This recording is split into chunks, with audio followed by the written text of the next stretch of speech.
Halo, masih semangat kan belajarnya? Sekarang kita akan belajar matematika, masih tentang penjumlahan pecahan. Sebelum mulai ke materi, kita review terlebih dahulu. Sebelumnya kita sudah belajar tentang penjumlahan pecahan biasa. Contohnya 1/4 ditambah 1/2 sama dengan 3/4. Yang kedua, kita sudah belajar penjumlahan pecahan campuran. Contohnya yaitu 1/3 ditambah 1/2 sama dengan 3/5/6. Yang ketiga itu ya penyederhanaan pecahan. Dalam penyederhanaan pecahan, pembilangnya itu harus lebih besar daripada penyebutnya. Nah, kalau kalian menemukan hasil jawaban yang pembilangnya lebih besar daripada penyebutnya, itu harus disederhanakan terlebih dahulu. Contohnya 9/5 sama dengan 1/4/5. Oke, sekarang kita mulai ke materi ya. Mengubah pecahan biasa menjadi pecahan desimal. Pecahan desimal itu biasanya ada komanya.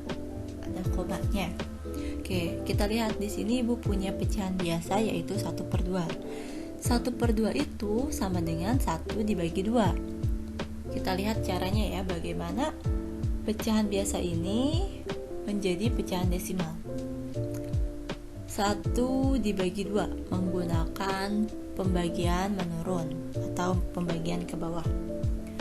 Karena 1 itu lebih kecil daripada 2, maka kita membutuhkan bantuan 0, angka 0 dan koma. Di sini kita taruh di atas 0 komanya terlebih dahulu. Lalu kita tambahkan 0 di sebelah angka 1. Jadi 10 bisa tidak dibagi 2? Bisa, hasilnya adalah 5. Selanjutnya 5 dikali 2 sama dengan 10. 10 dikurang 10 sama dengan 0. Jadi 1/2 itu bentuk desimalnya adalah 0,5. Penjumlahan pecahan biasa dengan pecahan desimal. Oke, kita lihat di sini contoh 1. 0,15 adalah pecahan desimal dan 1/2 adalah pecahan biasa. 0,15 ditambah 1/2 sama dengan titik-titik. Oke, ada cara 1 yaitu pecahan diubah menjadi bentuk desimal. Dan ada juga cara 2, bentuk desimalnya diubah menjadi pecahan biasa. Sekarang yang akan kita pelajari yaitu cara 1, pecahan biasa diubah menjadi bentuk desimal. Di sini yang pecahan biasanya yang mana? 1/2. Kita ubah 1/2-nya terlebih dahulu ke dalam bentuk desimal. Jadi 1/2 itu sama dengan 0,5. Cara menghitungnya sudah Ibu jelaskan sebelumnya ya. Oke, jadi 0,15 ditambah 1/2 sama dengan 0,15 ditambah 0,5. Oke, kita jumlahkan ya.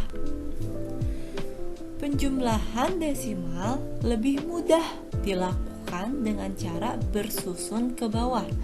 Jadi kita susun ke bawah penjumlahannya. 0,15 ditambah 0,5. Ingat, penjumlahan ke bawah itu harus dari belakang terlebih dahulu. 5 ditambah 0 sama dengan 5. Selanjutnya 1 ditambah 5 sama dengan 6.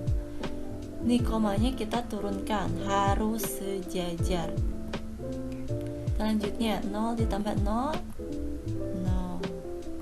Lihat ya, komanya harus sejajar. Jadi 0,15 ditambah 0,5 sama dengan 0,65. Paham sampai sini? Oke, kita lihat contoh kedua. Ibu punya soal 7/8 ditambah 0,5 sama dengan titik-titik. kita ubah terlebih dahulu pecahan biasanya, yaitu 7/8 diubah ke dalam bentuk desimal. 7/8 itu bentuk desimalnya adalah 0,875. Sama seperti tadi caranya. Jadi 7/8 ditambah 0,5 itu sama dengan 0,875 ditambah 0,5. Kita jumlahkan ke bawah agar memudahkan kita. Lihat ya, di sini 0,875 ditambah 0,5 sama dengan berapa? Harus sejajar. Komanya di sini harus sejajar. Hitung dari belakang dulu. 5 tambah 0, 7 tambah 0, 8 tambah 5. Lalu komanya juga diturunkan. Lalu 0 ditambah 0. Hasilnya adalah 1,375. Komanya sejajar ya. Jadi 0,875 ditambah 0,5 sama dengan 1,375. Sudah paham sampai sini? Oke, sekarang Ibu akan memberikan latihan untuk melihat bagaimana pemahaman kalian terhadap materi ini. Kerjakan soal-soal di bawah ini. Kerjakan di buku tulisnya, pakai soal. Jawabannya terpisah. Oke, sampai di sini dulu ya belajar matematikanya. Semoga kalian dapat memahami materi hari ini. Terima kasih.